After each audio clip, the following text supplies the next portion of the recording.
Who is to blame for all of this? If you hadn't lost all that money, I wouldn't be suffering like this.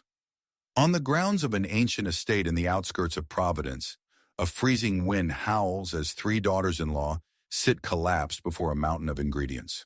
Catherine, the eldest, hurls a head of cabbage in a fit of rage, oblivious to the frostbiting cold, while Megan, the second, flings her rubber gloves to the ground in defiance.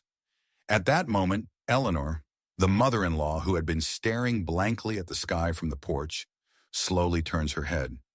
"Children, is there gold hidden in the roots of that cabbage? Why are you digging through it like that?" With those words from her hollow, unfocused eyes, the air in the yard freezes instantly.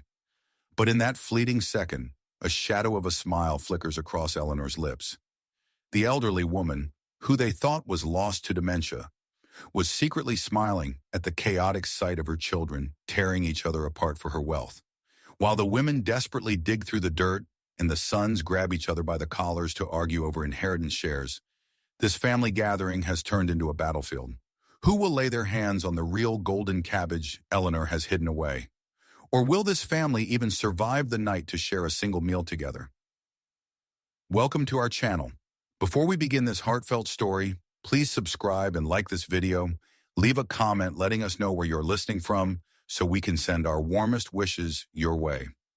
Now let us begin today's story. In the historic heart of Providence, Rhode Island, the morning arrived not with a sunrise but with a thick silver shroud of fog that rolled off the Narragansett Bay. It was a mist so heavy it seemed to swallow the red brick facades of the colonial houses and the cobblestone paths of Benefit Street, turning the city into a ghostly memory of its 18th century self. High above the muffled streets, the iron bells of the old First Baptist Church tolled with a low, mournful resonance, their vibrations shivering through the damp air and reaching the frost-tipped windows of the Blackwood estate. Within the manor's walls, the scent of aged cedar and floor wax hung heavy, a silent companion to the woman who sat motionless by the parlor window. Eleanor Blackwood, 78 years of age, possessed a face that was a map of a life lived with fierce dignity. Her silver hair was pinned back into a neat, albeit slightly loosened bun, and her hands, though spotted with the pale marks of time, remained steady in her lap. To anyone watching, her pale blue eyes appeared vacant, fixed on the last few crimson maple leaves that clung desperately to the skeletal branches outside. She looked like a portrait of fading light, a queen losing her kingdom to the encroaching fog of the mind. In reality, Eleanor had never been more present. As the heavy tires of an expensive vehicle crunched on the gravel driveway below, Eleanor felt a sharp internal ripple of focus. For months, she had allowed the world to believe she was slipping away. She had mastered the art of the lingering pause, the misplaced word, and the hollow stare. It was a protective mask, a GD technique designed to cause strong emotions in those who truly cared, and to expose the rot in those who did not.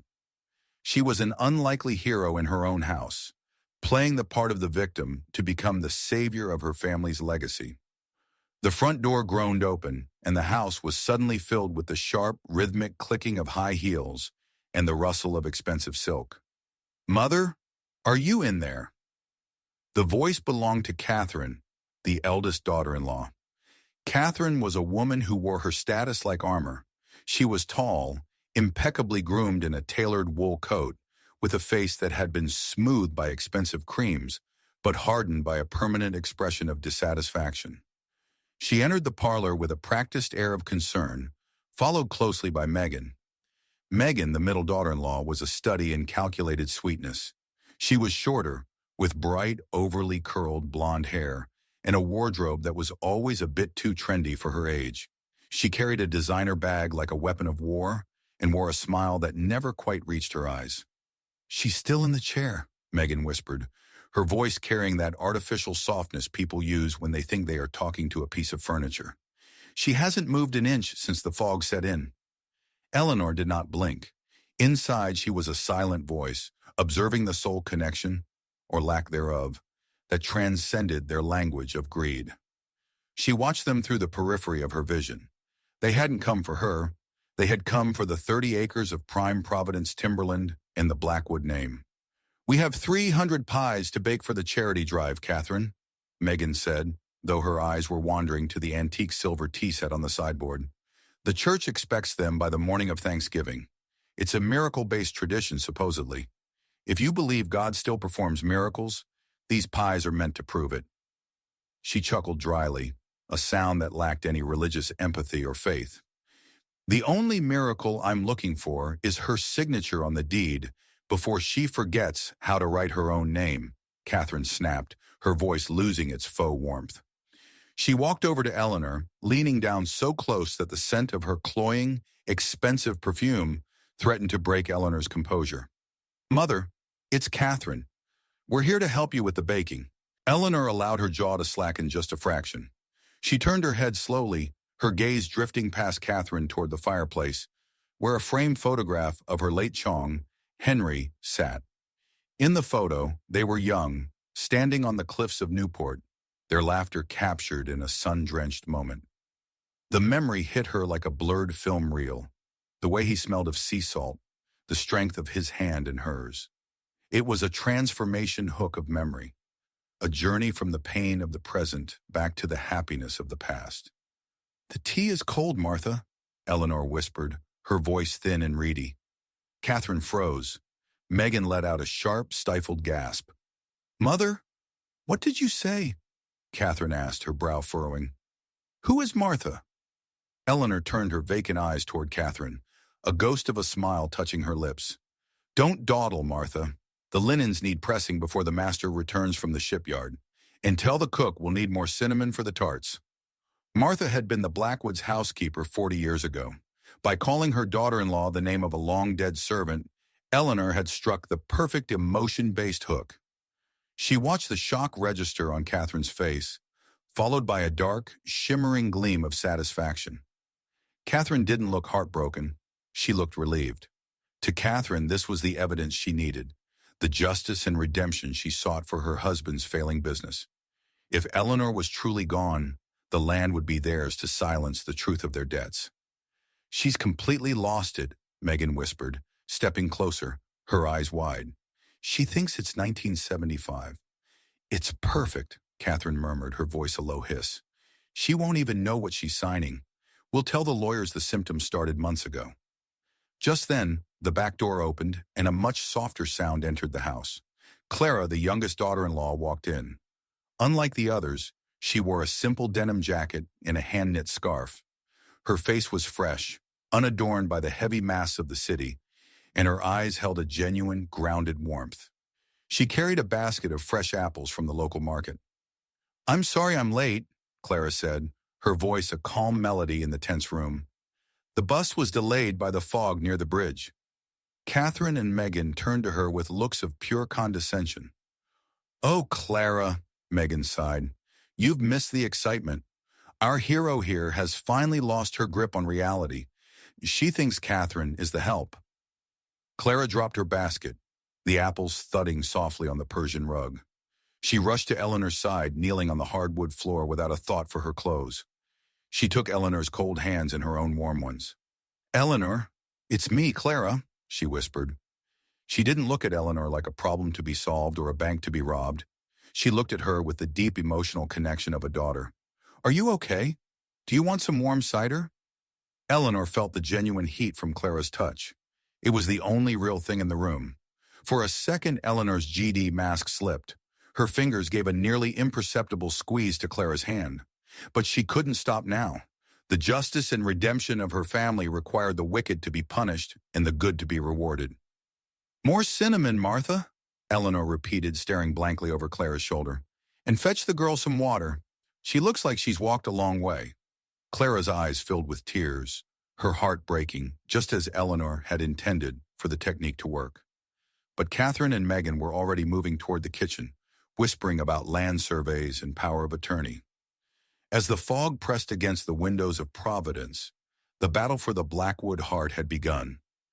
Eleanor sat in her chair, a silent sentinel in a house of mirrors, waiting to see who would believe in the miracle of family and who would be restored by faith, and who would simply try to steal the silver. The morning fog in Providence did not lift. It merely thickened, turning the Blackwood estate into an island of gray stone in a sea of white. Inside the grand kitchen, the air was already heavy with the scent of cinnamon, nutmeg, and the fine choking dust of flour.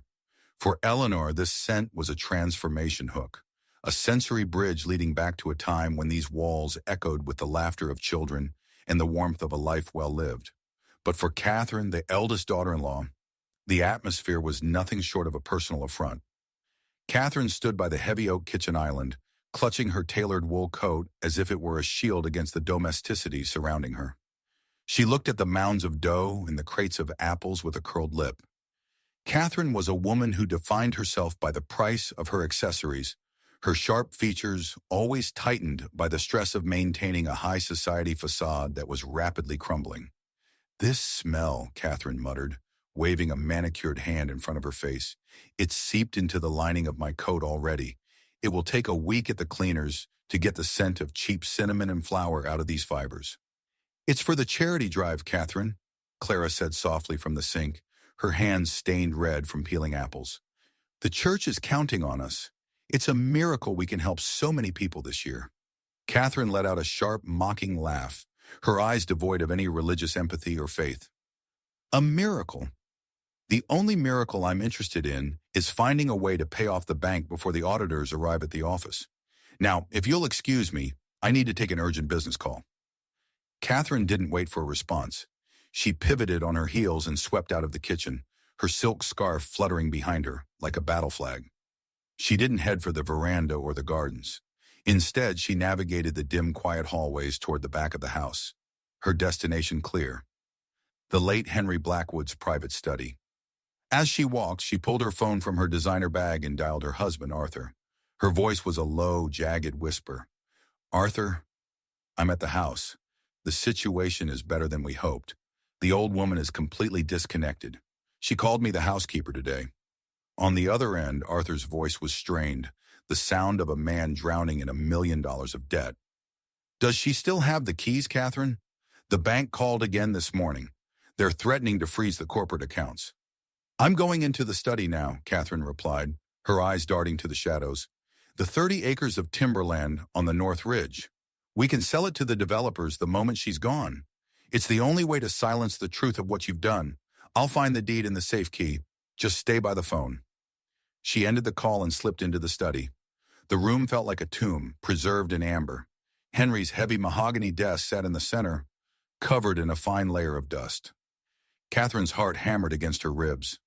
A justice and redemption hook played out in reverse as she sought to reward her own greed at the expense of the family's history. She began to move with a frantic, silent efficiency. She pulled at the top drawer.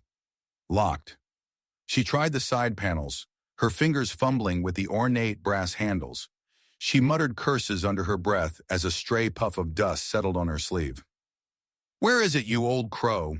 Where did you hide the keys to the kingdom?" She moved to the bookshelves, tilting the leather-bound volumes of maritime law, hoping for a hidden compartment.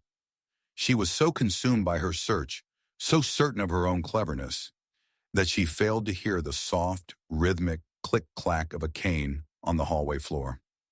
She failed to notice the shadow that elongated across the Persian rug as the study door creaked open an inch wider. Catherine knelt by the bottom drawer of the desk, pulling it open with a sharp tug. It was filled with old ledger books and yellowing maps. She began to toss them aside, her silk sleeves dragging through the grime. "Are you looking for the butterscotch, Martha?"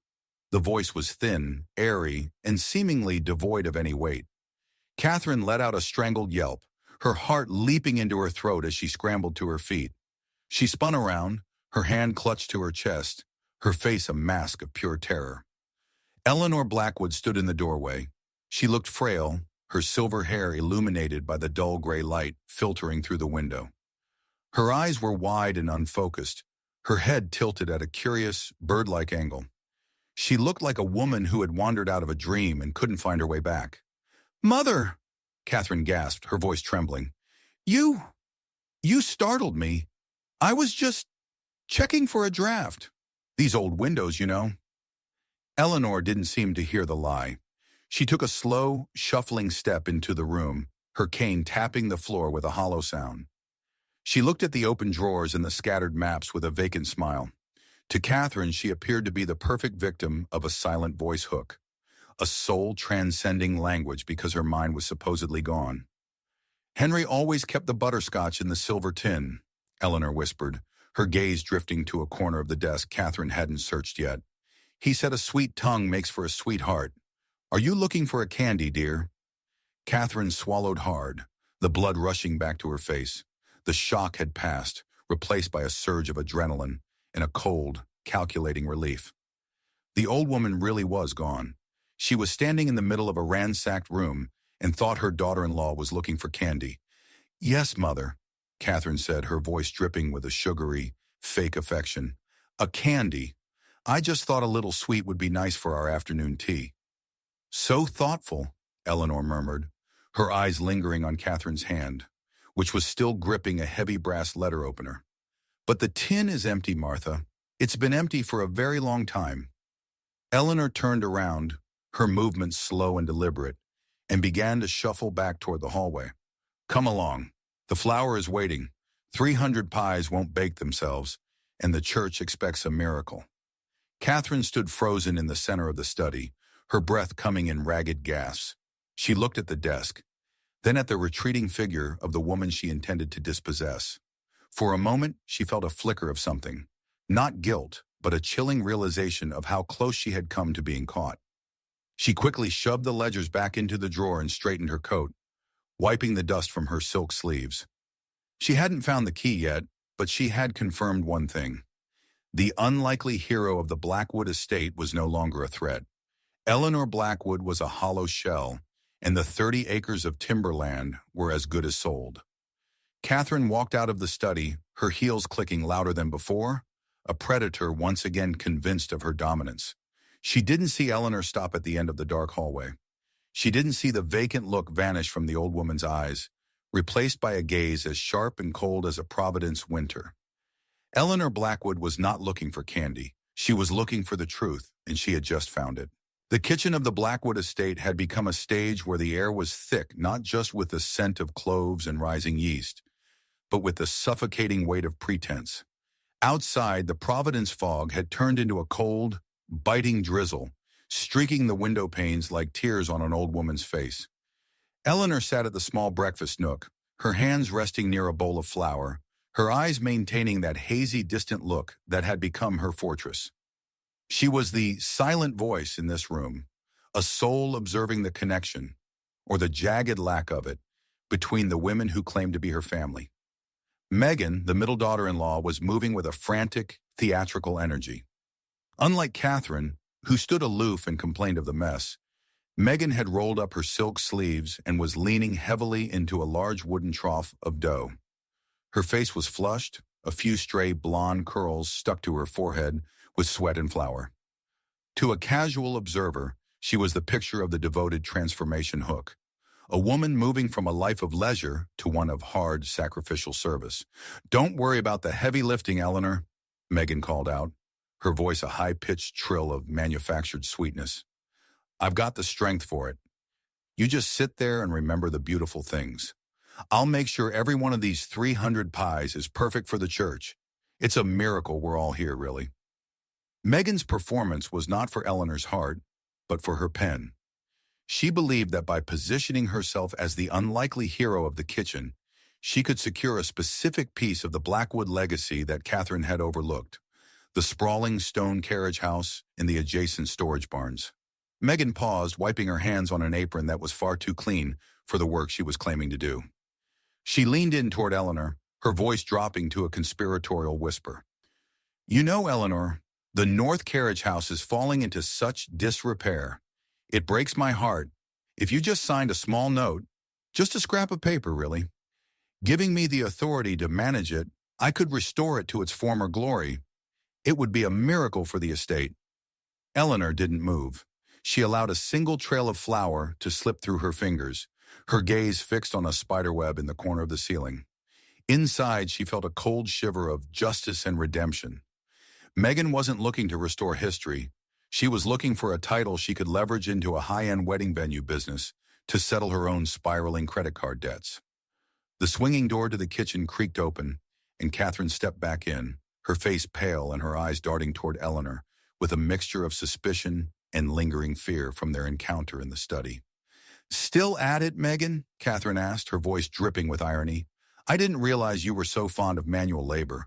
Or are you just trying to sweat out the stress of your husband's latest investment failure?" Megan's hands stiffened in the dough. She turned to Catherine with a sharp, jagged smile. "At least we still have investments, Catherine. I heard the bank was looking quite closely at Arthur's corporate accounts in the city. I'd be careful about complaining about a little flour when your own house is made of such thin glass." The two women stood on opposite sides of the long oak table, a mountain of unformed dough between them. They began to work, or pretend to, their movements sharp and aggressive. They were like players in a justice and redemption hook, each waiting for the other to stumble so they could claim the moral high ground. "Eleanor is quite far gone today," Catherine remarked, glancing at the old woman. "She thought I was Martha earlier. She's a silent voice now, Megan. There's no point in trying to talk her into giving you the carriage house." "We'll see," Megan snapped. "The miracle of this family is that we haven't all strangled each other yet." As the afternoon light began to fail, a new figure entered the kitchen. It was Officer Silas Vance, a man in his early 60s with a rugged, weathered face and a deep, booming voice. Silas had been a friend of the Blackwood family for decades, a man who believed in the call to faith and the old world values of providence. He was dressed in his uniform, his hat held respectfully in his hand. "Afternoon, ladies," Silas said, his eyes immediately finding Eleanor. He walked over and gently patted her shoulder. "How are you holding up, Eleanor? The church is already setting up the long tables for your pies. They're calling it a miracle-based event this year." Eleanor tilted her head, giving him a vacant, watery smile. "The fog is very thick, Silas. Tell Henry to keep the lanterns lit on the porch." Silas sighed, a look of genuine, emotion-based heartbreak crossing his features. He looked at the daughters-in-law, his expression hardening. "Take good care of her. She's the heart of this city." When Silas left to help unload more crates of apples, the tension in the room snapped back into place. Catherine reached for a rolling pin, but as she moved, her silk scarf caught on the edge of the table. She yanked it back impatiently, and for a split second, something bright and green flashed in the light of the overhead lamp. Megan's eyes, ever observant of luxury, narrowed instantly. She didn't say a word. She waited until Catherine moved to the pantry to fetch more sugar. Megan stepped over to where Catherine had been standing and looked down at the floor. Tucked into a crevice of the floorboards, having slipped from Catherine's pocket during her frantic search in the study, was Eleanor's prized emerald-cut jade ring, a piece of history that symbolized transformation and personal growth for the Blackwood women. Megan picked it up, the cold stone humming in her palm. Her first instinct was to scream, to call for justice and redemption, and expose Catherine as a thief. But then a darker, more unlikely hero thought took hold. Catherine returned from the pantry, her face tight. Megan waited until Clara had stepped into the cold room to store the finished crusts. "That's a lovely shade of green, Catherine," Megan said, her voice a low, lethal purr. "Almost the exact color of the jade ring Eleanor used to wear, the one she said she'd lost years ago." Catherine froze, her hand instinctively going to her empty pocket. Her face went from pale to a ghostly white. "I don't know what you're talking about." Megan held up her hand, opening her fingers just enough for the jade to catch the light. "I think you do. I think you found this in the study while you were looking for butterscotch. This isn't just a ring, Catherine. This is leverage." "Give it to me," Catherine hissed, stepping forward. "Oh, I'll give it to you," Megan replied, her eyes glittering with the justice and redemption of a blackmailer. "But first, you're going to help me convince Eleanor to sign over the carriage house.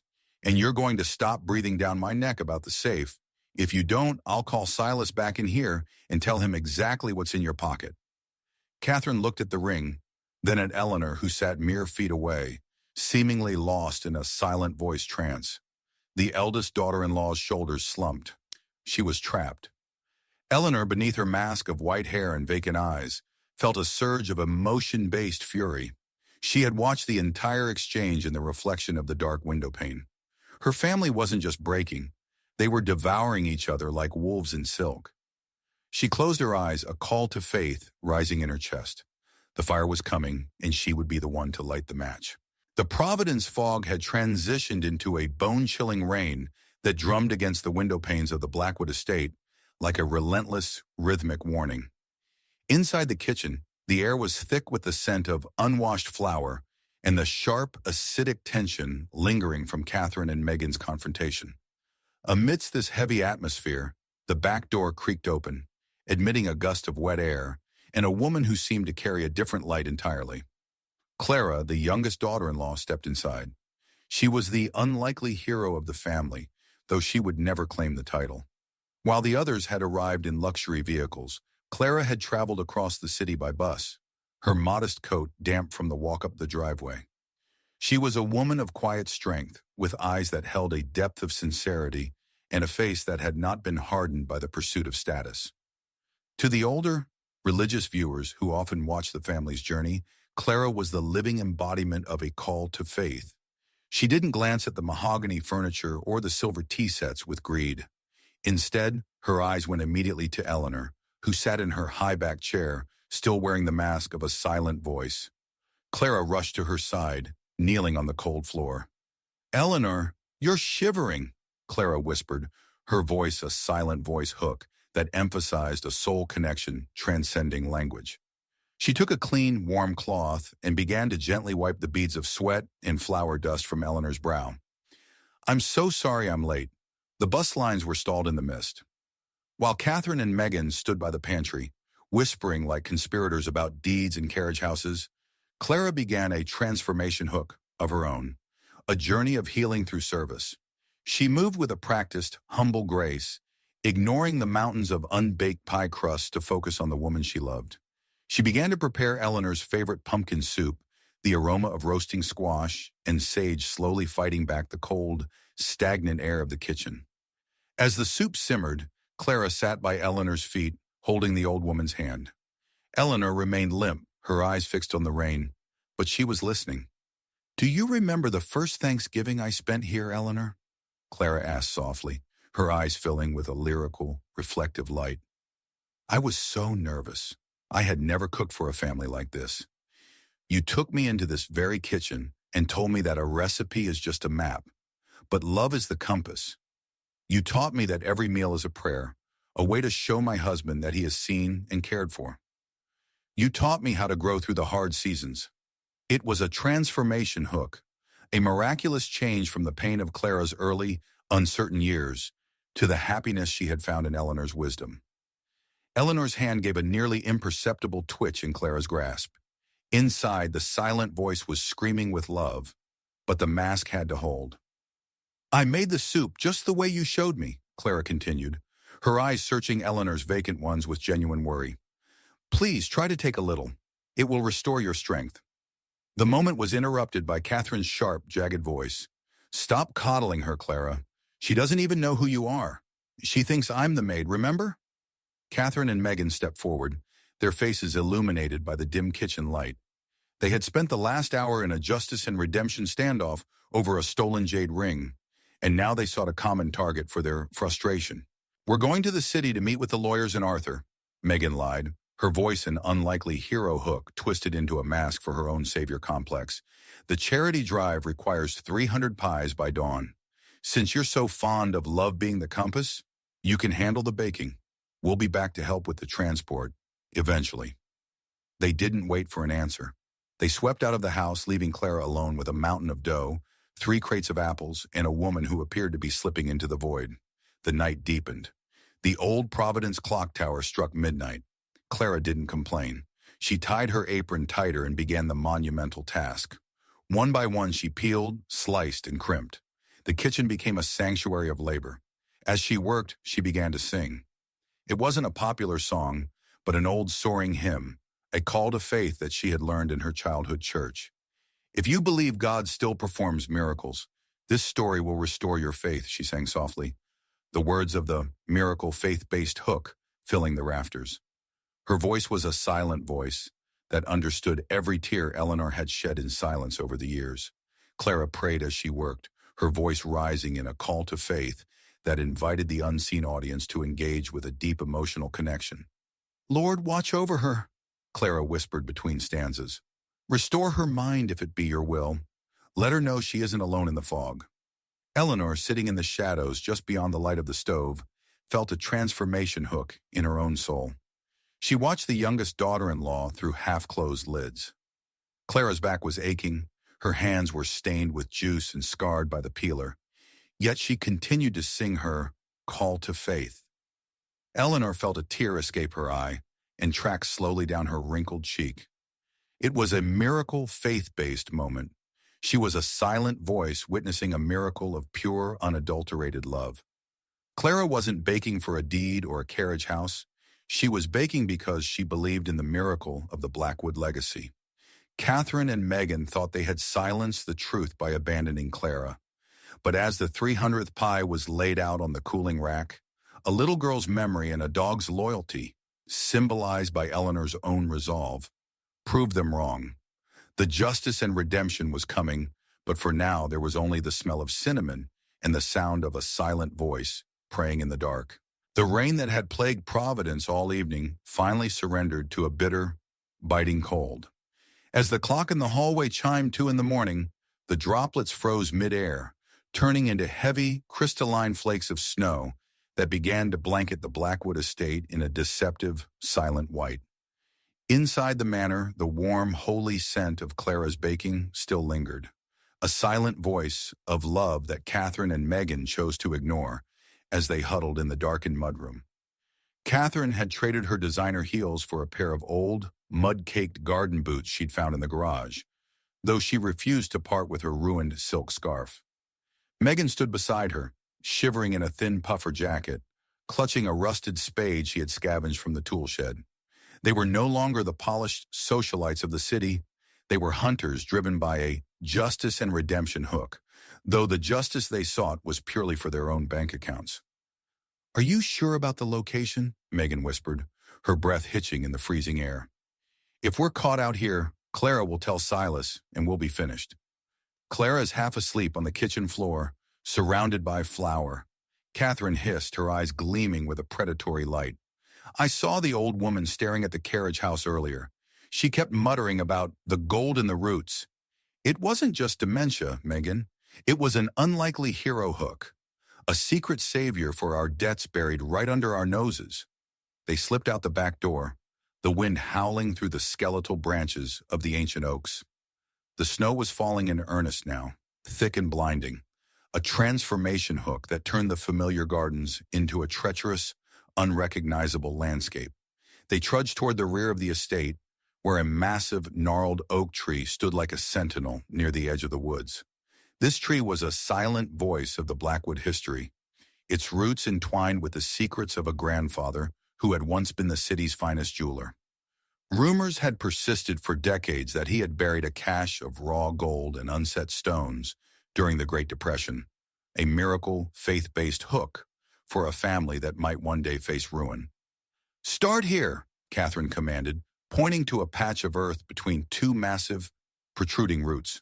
The ground was partially frozen, requiring them to throw the full weight of their bodies onto the spade. Megan dug with a desperate, frantic energy, her manicured nails snapping under her gloves, her face splattered with icy mud. Catherine knelt beside her, using a hand trowel to claw at the dirt. The emotion-based hook of their greed had stripped away every layer of their sophistication. "I hit something," Megan gasped, the spade striking wood with a dull, hollow thud. They both fell to their knees, clawing at the earth like starving animals. They unearthed the corner of a small, rectangular wooden box. It was rotted and slick with moisture, but to their eyes it looked like a miracle. Catherine gripped the lid, her knuckles white, and wrenched it open. But as the lid gave way, there was no shimmer of gold. There was no glint of diamonds. Inside the box, protected by a layer of waxed canvas, were several pairs of tiny scuffed leather shoes, the first walking shoes of Arthur, Mansu, and Kyungsu. Beside the shoes lay a thick bundle of letters tied with a faded blue ribbon. Catherine snatched the top letter, her eyes scanning the elegant, flowing script of Henry Blackwood. "My dearest Eleanor," the letter began, "the shipyard is quiet tonight, and my heart is full of the miracle of our boys. We have little in the bank, but as long as we have this earth and our faith, we are the richest souls in Providence. It was a miracle faith-based hook of pure parental love, a testament to a transformation journey from poverty to a life of rich meaning. To a soul like Clara, these would have been a silent voice of priceless value. "Shoes!" Megan shrieked, her voice cracking in the wind. "Old letters and baby shoes. Is this a joke?" Catherine's face contorted with a justice and redemption hook gone wrong. She felt a surge of emotion-based fury so potent it blinded her to the beauty of the sentiment.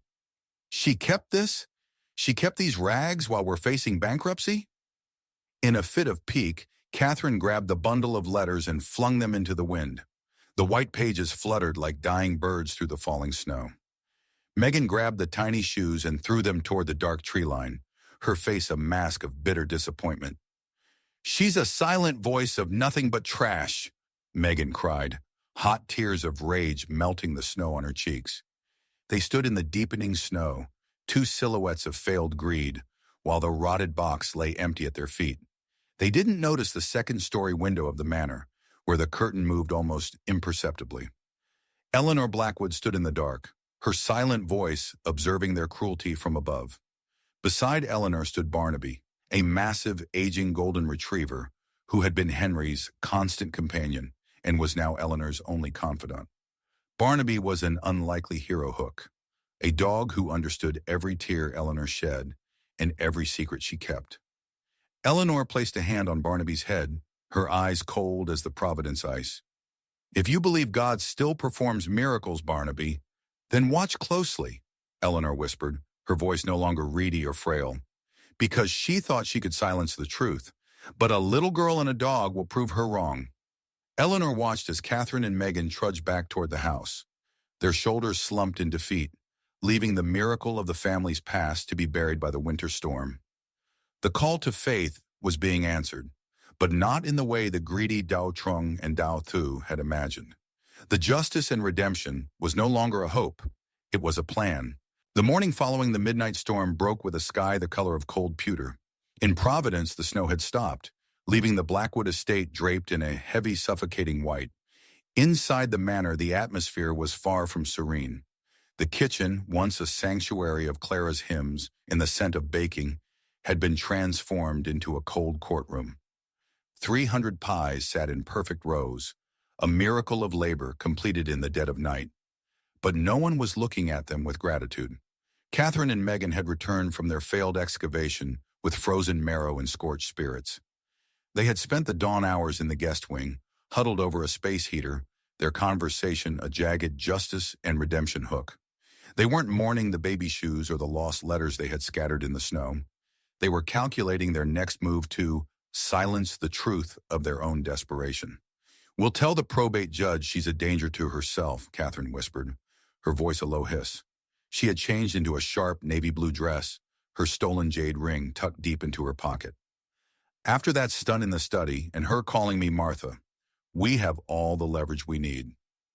"And the carriage house," Megan added, her face tight. "If we don't get that land, Arthur's creditors will be at our door by Monday."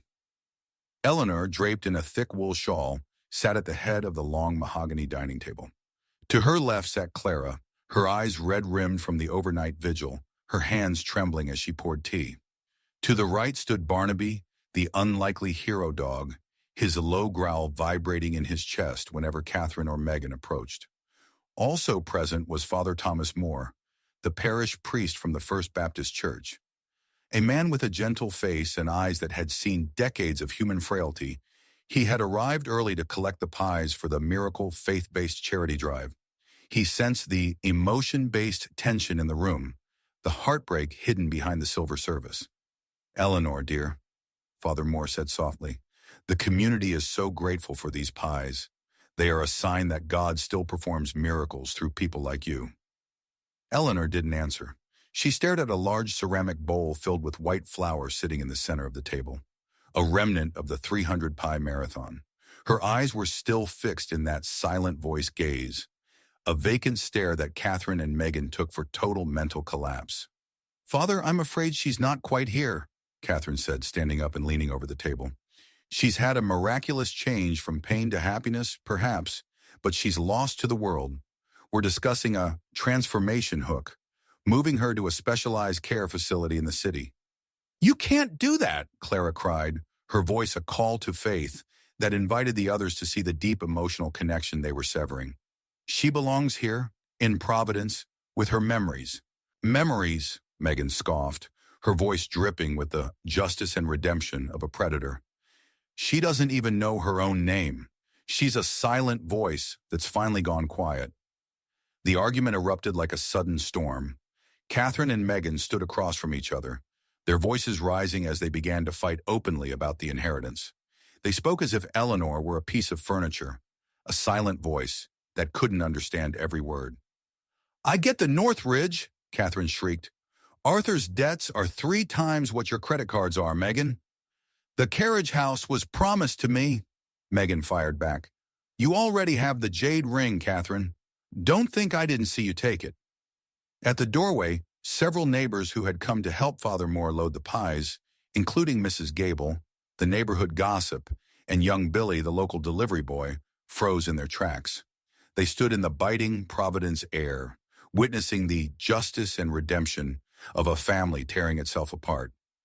In that moment, the silent voice of Eleanor Blackwood finally spoke. She didn't whisper. She didn't call for Martha. She stood up with a strength that shouldn't have belonged to a 78-year-old woman.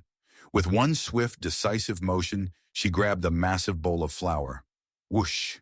A blinding white cloud filled the air. Catherine and Megan, caught mid-scream, were suddenly buried in a thick, choking coat of white dust. The flour clung to Catherine's silk dress and Megan's trendy curls, turning them into pale, ghostly caricatures of themselves. The room went stone-cold silent. The neighbors at the door gasped. Father Moore crossed himself. Eleanor stood at the head of the table, the empty bowl still in her hands. The silent voice was gone. Her eyes, once hazy and vacant, were now as sharp and cold as the Providence ice. The unlikely hero had finally revealed her face. Tajanquen Nio Thu, Eleanor began, her voice no longer reedy, but echoing with the authority of a queen reclaiming her throne. I have forgotten the taste of fear. I have forgotten how to suffer fools, but I have not forgotten how to look at devils disguised as angels.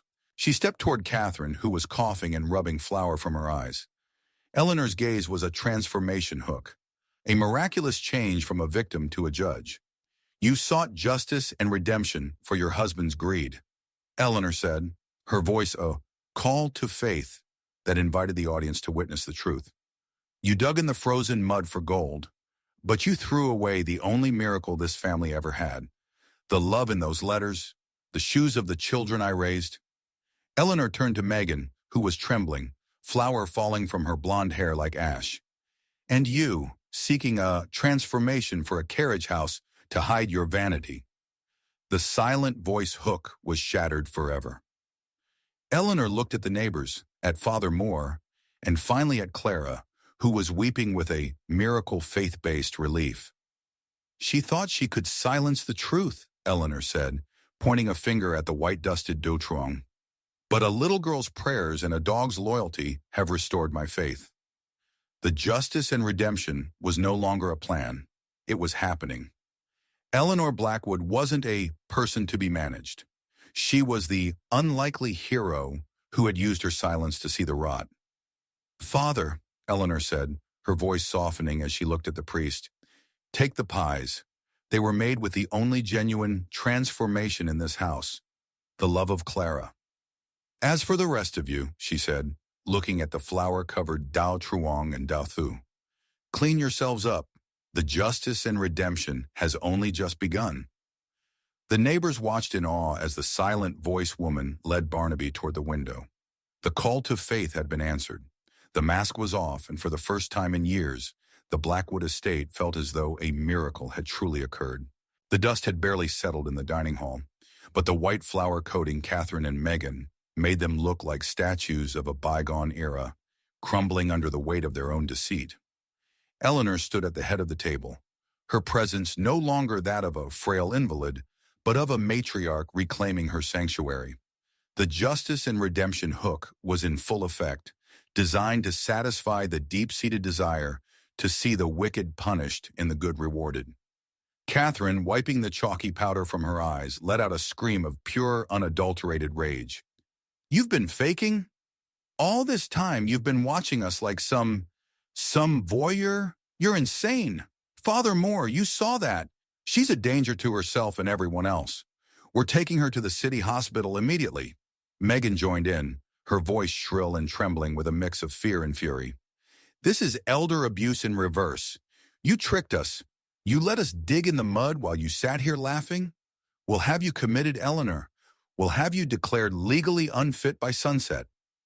Standing at the back of the room were Arthur and Mansu, Eleanor's eldest sons.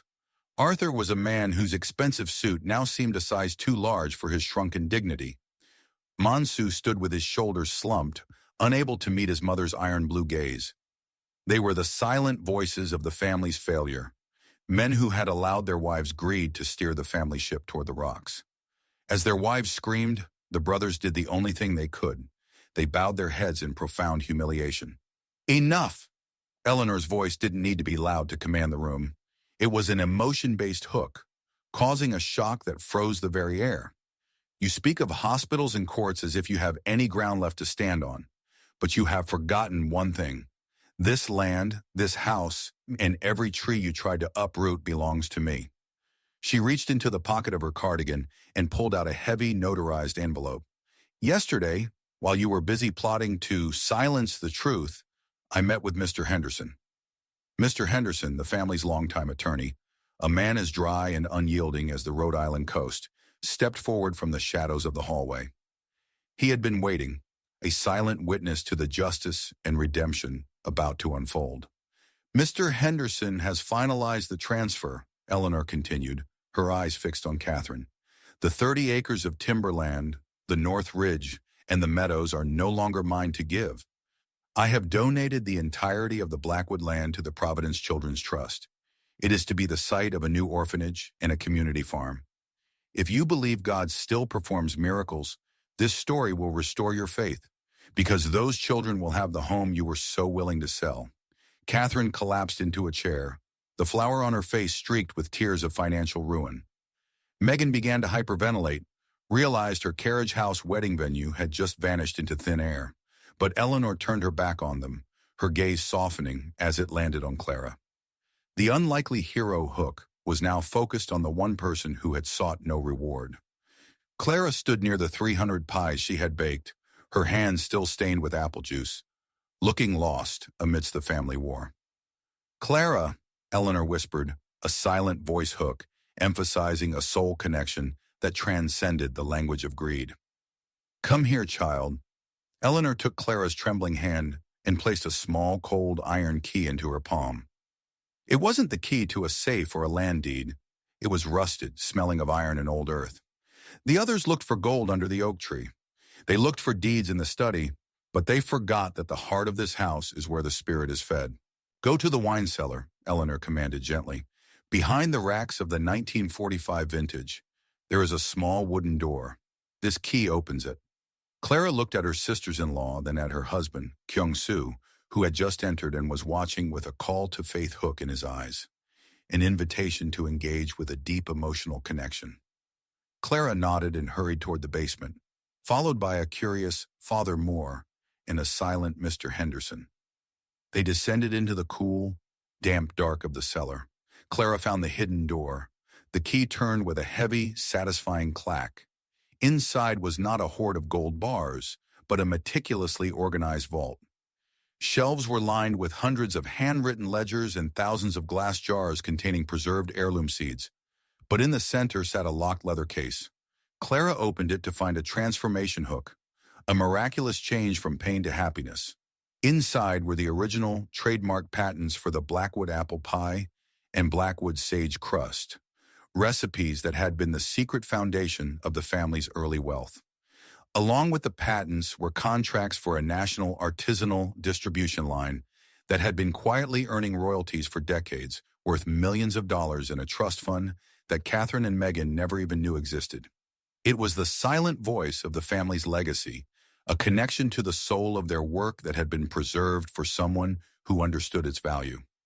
Clara walked back up the stairs, her face luminous with a miracle-based light. She held the leather case as if it were a holy relic.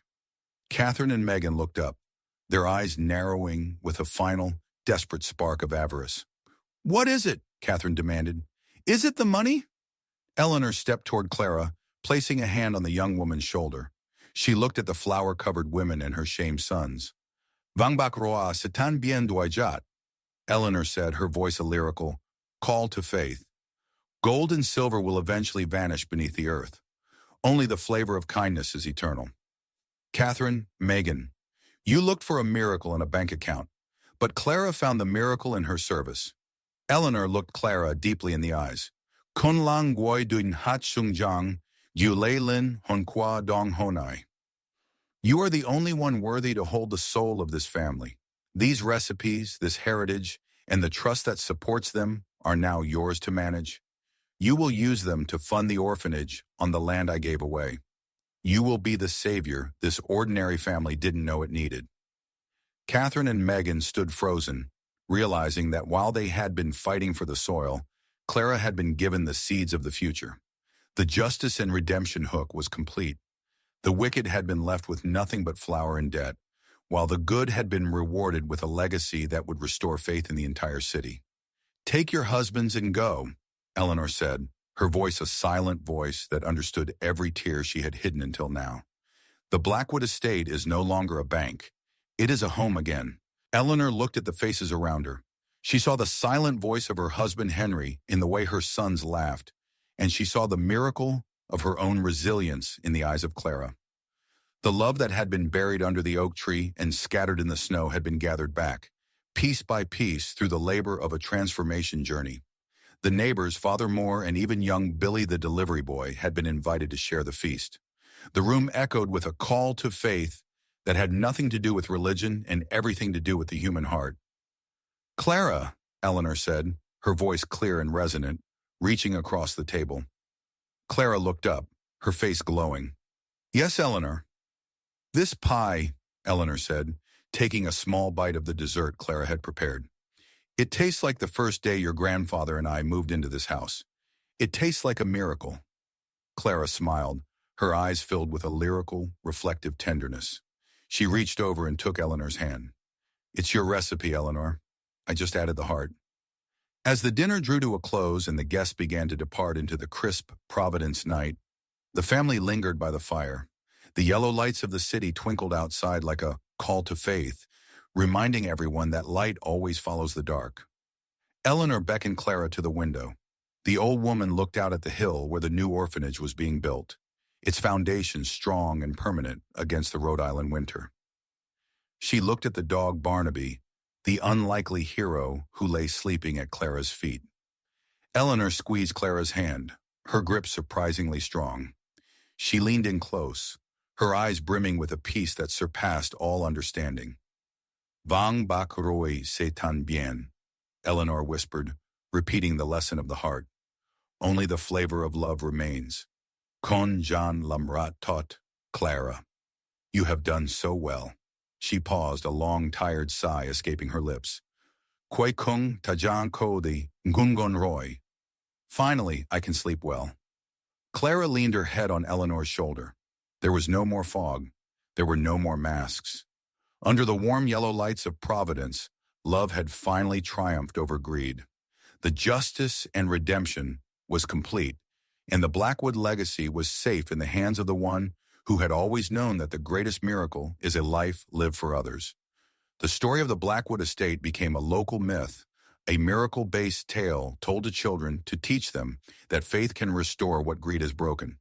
And every Thanksgiving, the smell of cinnamon and sage would drift from Heritage Hill, a call to faith that whispered to every soul in the city. If you believe God still performs miracles, this story is the proof. The story of the Blackwood family teaches us a profound truth that we often forget in the rush of our daily lives. The most valuable inheritance we can leave behind is not the gold in our banks or the land under our feet, but the character we build and the love we sow in the hearts of others. Like the 300 pies baked in the dead of night, Life requires patience, sacrifice, and the right ingredients of sincerity and faith. In your own journey, remember that people may try to silence the truth or hide behind masks of greed, but a soul connection built on genuine kindness will always find its way to the light. Do not be afraid to be the unlikely hero who chooses service over status, for it is in giving that we receive the miracles we so desperately seek. If this story touched your heart today, please help us spread this message of hope and restoration to others. Like this video if you believe in the power of a mother's love. Share it with a friend or family member who might need a reminder that miracles are still possible. Comment below and tell us about a Clara in your own life, someone whose kindness has been a light in your dark seasons. Subscribe to our channel and turn on the notification bell so you never miss a moment of these heartfelt stories. Gracious God, we thank you for the reminder that your love is the compass that guides us through the thickest fog. We ask for your special blessing upon every person watching this today. Strengthen their hearts, restore their families, and grant them the peace that comes from a life lived in faith. May they find the courage to be a blessing to others, just as they have been blessed by your grace. If you believe that God still performs miracles and you want to claim this blessing for your family, please write Amen in the comments below.